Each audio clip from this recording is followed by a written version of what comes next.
장례식장의 국화향이 아직 코끝에 남아 있었습니다.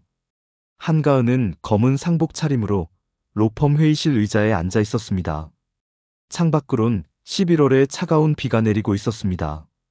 변호사는 서류 가방에서 낡은 가죽 봉투 하나를 꺼냈습니다. 고인께서 6개월 전에 맡기셨습니다. 장례 후 정확히 사흘째 되는 날 부인께만 전달하라고 하셨어요. 봉투는 생각보다 가벼웠습니다. 가은은 떨리는 손으로 봉인을 뜯었습니다. 안에는 접힌 편지 한 장과 손때 묻은 철제 열쇠 하나가 들어 있었습니다. 편지를 펼쳤습니다. 준호의 글씨였습니다. 하지만 단 한 문장뿐이었습니다. 가은아, 내가 숨긴 진실은 설매제에 있다. 이젠 네가 가야 할 차례야. 가은의 손이 멈췄습니다. 설매제. 그 이름만으로도 가슴이 철렁 내려앉았습니다. 결혼 초 준호는 단호하게 말했습니다. 설매제는 절대 가지 마. 내 과거가 묻힌 곳이야. 그 후로 그 이름은 금기가 되었습니다. 가은은 묻지 않았고 준호는 말하지 않았습니다. 15년의 결혼 생활 동안 준호는 성실한 남편이었습니다. 대형 건설사의 중간 관리자로 일하며 가족을 먹여 살렸습니다. 출장이 잦았지만 돌아오면 언제나 따뜻했습니다. 딸 소윤을 위해 학교 행사도 빠지지 않았습니다. 가은은 미술을 전공했지만 결혼 후 붓을 놓았습니다. 말 그림을 그리는 게 취미였습니다. 어린 시절 승마장에서 본 백마의 자유로운 질주가 잊히지 않았습니다. 하지만 현실은 늘 바쁘고 복잡했습니다. 그림은 언젠가 다시 라는 말로 미뤄졌습니다. 그런 준호가 3달 전 갑자기 쓰러졌습니다. 심근경색이었습니다. 병원에선 오래 버티기 힘들 겁니다라고 했습니다. 준호는 마지막 순간까지 담담했습니다. 미안해, 가은아. 내가 준비 못해서. 그게 마지막 말이었습니다. 그리고 지금 이 편지. 가은은 열쇠를 손에 쥐었습니다. 차갑고 무거웠습니다. 변호사가 조심스럽게 물었습니다. 설매제가 어딘지 아십니까? 강원도 평창이라고만 들었어요. 정확한 주소는 몰라요. 변호사는 또 다른 봉투를 건넸습니다. 이것도 함께 전달하라고 하셨습니다. 안에는 손으로 그린 약도와 GPS 좌표가 적힌 메모가 있었습니다. 그리고 마지막 문장. 두려워하지 마. 넌 충분히 강해. 가은은 눈을 감았습니다. 준호의 목소리가 들리는 것 같았습니다. 다음 날 새벽 가은은 차에 올랐습니다. 내비게이션에 좌표를 입력했습니다. 목적지까지 4시간. 영동 고속도로를 타고 동쪽으로, 산으로, 더 깊은 곳으로 향했습니다. 창밖 풍경이 바뀌었습니다. 회색 도시가 사라지고 단풍 든 산이 나타났습니다. 구불구불한 산길을 오르며 가은은 생각했습니다. 15년 동안 내 곁에 있던 사람을 나는 얼마나 알고 있었을까. 비포장도로 끝에서 낡은 나무 팻말이 보였습니다. 설매제. 입구엔 녹슨 철문이 닫혀 있었습니다. 가은은 차에서 내려 열쇠를 꺼냈습니다. 자물쇠에 열쇠를 넣자 딸깍 소리와 함께 문이 열렸습니다. 눈앞에 펼쳐진 풍경에 가은은 숨을 멈췄습니다. 한옥 한 채가 고즈넉이 서 있었습니다. 그 뒤로는 드넓은 목장. 울타리 안에서 갈색말 2마리가 한가롭게 풀을 뜯고 있었습니다. 멀리 산등성이엔 첫눈이 내려앉아 있었습니다. 준호가 이런 곳을 숨겨두고 있었다니. 가은은 천천히 한옥 쪽으로 걸어갔습니다. 현관문 손잡이를 돌렸습니다. 문이 열렸습니다. 내부는 깨끗했습니다. 누군가 꾸준히 관리해온 흔적이 역력했습니다. 거실 벽면 가득 말 그림들이 걸려 있었습니다. 가은의 발이 멈췄습니다. 그것은 가은이 20년 전 그렸던 습작들이었습니다. 결혼 전 개인전에 내지 못했던, 폐기했다고 생각했던 그림들. 백마의 질주, 새벽녘 목장, 바람 속의 갈기. 어떻게 준호가 이것들을 가지고 있었을까? 그때 방 한편에서 작은 불빛이 깜빡였습니다. 책상 위에 놓인 노트북이었습니다. 화면엔 노란 포스트잇이 붙어 있었습니다. 가은에게. 비밀번호 915HANEUL. 9월 15일. 그들이 처음 만난 날이었습니다. 대학교 중앙도서관 앞, 하늘이 맑았던 그날. 가은은 떨리는 손으로 비밀번호를 입력했습니다. 화면이 켜졌습니다. 바탕화면에 동영상 파일 하나가 있었습니다. 제목은 가은에게 마지막. 더블 클릭했습니다. 화면 속에서 준호가 웃고 있었습니다. 가은아. 그의 목소리에 가은의 눈에서 눈물이 쏟아졌습니다. 준호는 화면 너머에서 조용히 이야기를 시작했습니다. 그가 숨겼던 모든 것들을. 화면 속 준호는 여인 얼굴이었지만 눈빛만은 또렷했습니다.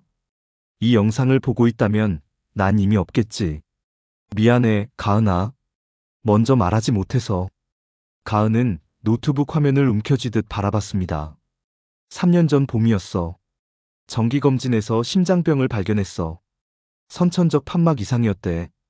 의사는 길어야 5년이라고 했지. 가슴이 철렁 내려앉았습니다. 3년 전. 그때 준호가 갑자기 출장이 잦아졌던 이유가 치료받으면 조금 더 살 수 있다고 했어. 하지만 난 다른 걸 선택했어. 남은 시간에 너를 위한 세상을 만들고 싶었거든. 화면 속 준호가 창밖을 바라봤습니다. 그곳엔 말들이 뛰노는 목장이 보였습니다. 설매제는 원래 우리 아버지가 운영하던 농장이었어. 아버지는 여기서 말을 키우다 빚을 지고 돌아가셨지. 형들은 이곳을 증오했어. 하지만 난 어릴 때 이곳이 좋았어. 말들이 자유롭게 뛰는 모습이. 가은은 눈물을 닦았습니다. 준호가 말 이야기를 꺼낸 적이 없었습니다.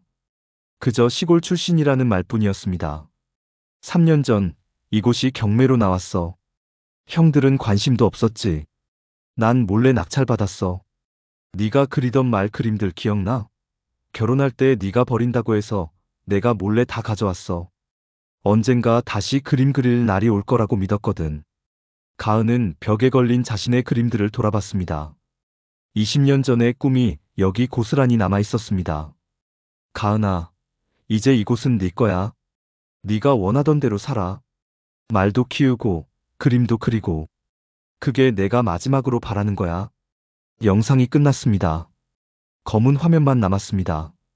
가은은 한참을 그대로 앉아 있었습니다.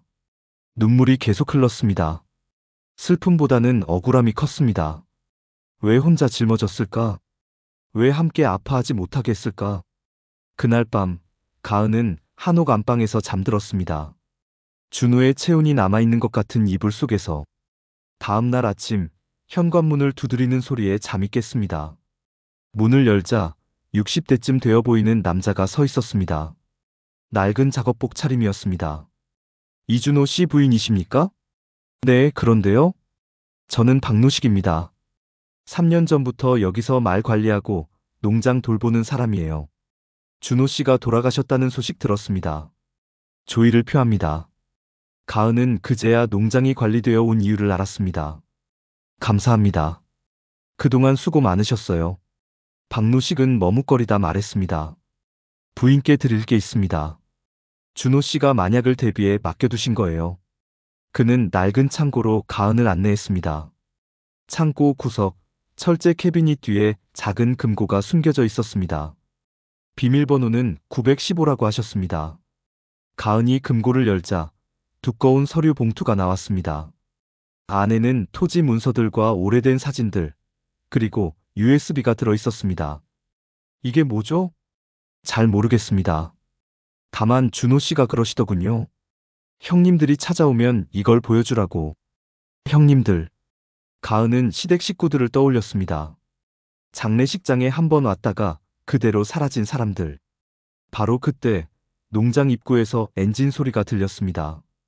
검은 SUV 한 대가 먼지를 일으키며 들어왔습니다. 차에서 2명의 남자가 내렸습니다.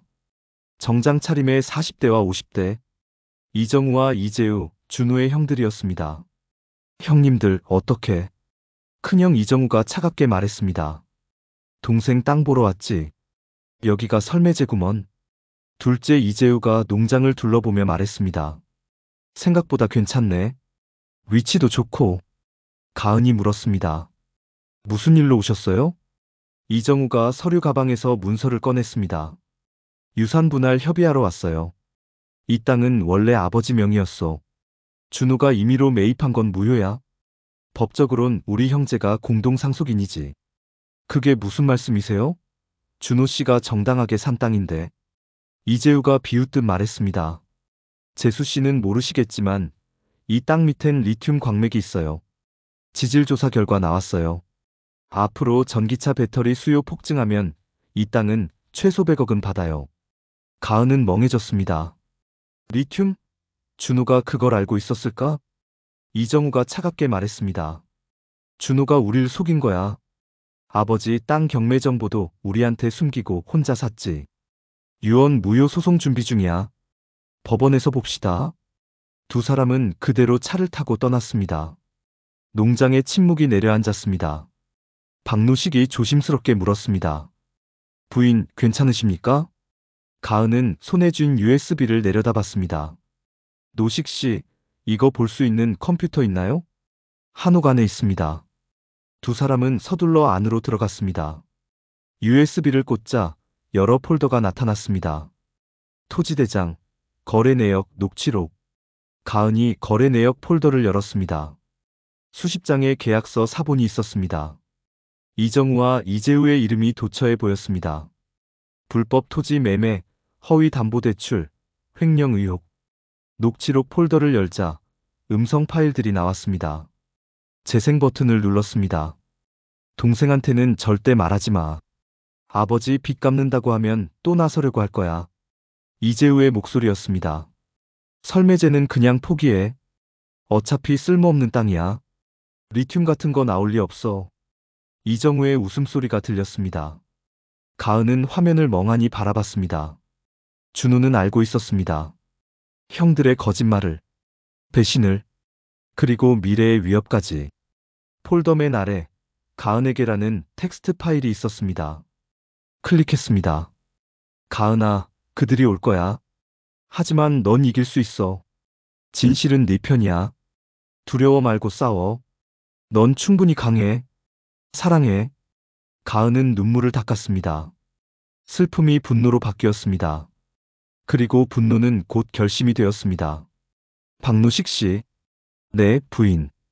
변호사 좀 소개해 주실 수 있으세요? 싸움 잘하는 분으로요. 박노식이 고개를 끄덕였습니다. 알겠습니다. 가은은 창밖을 바라봤습니다. 목장에서 말 2마리가 바람을 가르며 달리고 있었습니다.